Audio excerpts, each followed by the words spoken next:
সুপ্রিয় শিক্ষার্থীবৃন্দ, তোমাদের সবাইকে জানাই স্বাগতম।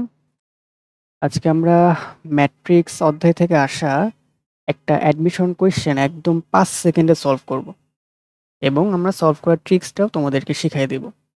তো দেখো, এটা হচ্ছে আসলে চট্টগ্রাম ইউনিভার্সিটি ২০২৩-২৪ সালের একটা কোয়েশ্চেন, যেখানে আমাদের কি বলছে? আমাদের বলছে যে যদি একটা ম্যাট্রিক্স এরকম হয়, তবে a² + 3a - 10i এই যে এক্সপ্রেশনটা, এটা আসলে কি ইন্ডিকেট করবে? এটা কি অভেদক ম্যাট্রিক্স? এটা কি শূন্য ম্যাট্রিক্স, প্রতিসম ম্যাট্রিক্স, নাকি কোনোটাই নয়? সো যারা অনেকেই আসলে এই ম্যাথটা সহজ মনে করে আসলে করতে যাবে, বাট ম্যাথটা সহজই যদি জেনারেল নিয়মে করো, আসলেই সহজ, বাট অনেক টাইম লাগবে। তো সে কি করবে? সে এক্সপ্রেশনটা দেখবে, তো এটা a² + 3a - 10i, তাই না? এটার ভ্যালু বের করার চেষ্টা করবে। তার মানে কি? তার মানে হচ্ছে সে আগে a² বের করবে। a² মানে কি? a আর a গুণ করা শুরু করবে। তারপর a এর সাথে ৩ গুণ করে ওইটার ভ্যালু বের করার চেষ্টা করবে। তারপর 10i এটার ভ্যালু বের করার চেষ্টা করে তারপর কি সবগুলা যোগ বিয়োগ করা শুরু করবে। বাট এই প্রসেসে আগাতে গেলে অনেক টাইম লেগে যাবে। তো যারা স্মার্ট স্টুডেন্ট বা স্মার্ট মেথডে করতে চাও, তাদের জন্য আমি এখন একটা ট্রিক্স শিখাই দিব। তো তোমরা অলওয়েজ একটা জিনিস মনে রাখবা, সেটা হলো একটা ম্যাট্রিক্স যদি 2/2 ক্রমের বা ২ ক্রমের একটা যদি বর্গ ম্যাট্রিক্স হয়, এই ম্যাট্রিক্সটা অলওয়েজ একটা পলিনোমিয়ালকে স্যাটিসফাই করবে বা সিদ্ধ করবে। সেই পলিনোমিয়ালটা দেখতে এরকম: a² minus small a capital A plus b i x equal to 0। এই যে পলিনোমিয়াল, এই পলিনোমিয়ালকে অলওয়েজ কি করবে? সিদ্ধ করবে বা স্যাটিসফাই করবে। এখন এখানে কয়েকটা ভেরিয়েবল আছে, যেরকম a আর হচ্ছে b, সরি কনস্ট্যান্ট আছে। তো এই যে কনস্ট্যান্টগুলো, এই কনস্ট্যান্টগুলোর আসলে পরিচয় জানা উচিত, তাই না? এই কনস্ট্যান্টগুলোর পরিচয় হলো, আমার এই যে এ আছে, এই এ বলতে বোঝায় এই যে ম্যাট্রিক্সটা, এই ম্যাট্রিক্সটার হচ্ছে ট্রেস। ট্রেস মানে কি? ট্রেস মানে হচ্ছে মুখ্য কর্ণের যে যোগফল সেটা।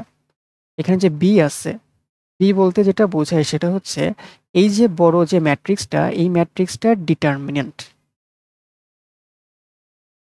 বুঝছো? তাহলে আমাদের এই যে কোয়েশ্চেন, এই কোয়েশ্চেনের আসলে এ ম্যাট্রিক্সের ট্রেস কত? মুখ্য কর্ণের যে যোগফল, মুখ্য কর্ণে কি কি আছে? 1 আর -4। তাহলে 1 আর -4 কে যোগ করে দাও, কত হয়? পাবা হচ্ছে -3। এবং ডিটারমিনেন্ট বের করো। ডিটারমিনেন্ট বের করলে দেখবে যে রেজাল্ট আসে কত? রেজাল্ট আসে হচ্ছে -10। ঠিক আছে? এখন এখন এই যে এক্সপ্রেশন, এই এক্সপ্রেশনে এই এ আর বি এর ভ্যালুগুলো বসাই দাও, দেখো তো কিরকম আসে। তো আমরা যদি এ আর বি এর ভ্যালু বসাতে চাই, তাহলে আমরা পাচ্ছি মাইনাস মাইনাসে হচ্ছে 3a, দেন হচ্ছে -10i, এবং এটা কি? এটা ইকুয়াল টু 0 হয়। তো এই যে জিনিসটা পাইলা, এই জিনিসটাকে এখন কোয়েশ্চেনের সাথে তুলনা করো, দেখো তো কোয়েশ্চেনে আসলে এইটারই ভ্যালু বের করতে চাইছে। কোয়েশ্চেনে কিন্তু এই যে এক্সপ্রেশনটা আছে, এটারই আসলে ভ্যালু বের করে বলতে চাইছে যে সেটা কিরকম ম্যাট্রিক্স। তাহলে আমরা তো এখান থেকে স্পষ্ট দেখতে পাচ্ছি যে এই যে এক্সপ্রেশন, এই এক্সপ্রেশনটার ভ্যালু কত হয়? ভ্যালু হয় 0।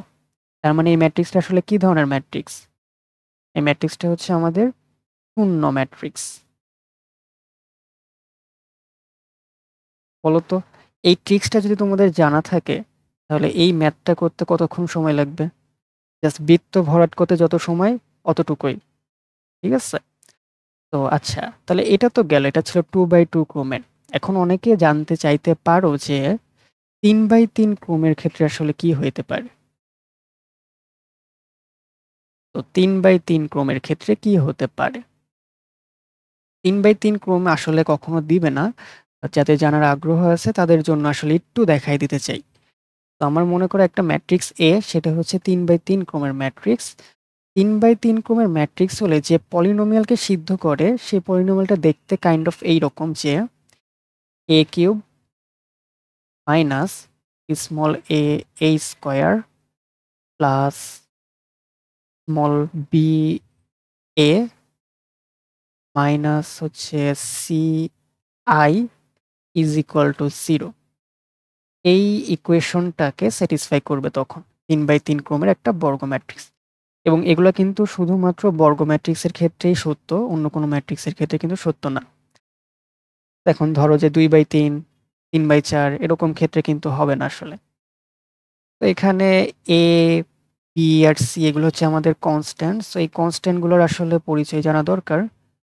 এখানে এ যে জিনিসটা ইন্ডিকেট করে সেটা হচ্ছে ওই ম্যাট্রিক্সের ট্রেস অফ এ। বি ব্যাপারটা একটু জটিল। বি হলো আমার যে ম্যাট্রিক্স আছে, এই ম্যাট্রিক্সে যে কর্ণ বরাবর যে ভুক্তিগুলো, সেই ভুক্তিগুলোর অনুরাশির যোগফল। তার মানে আমরা লিখতে পারি যে মুখ্য কর্ণের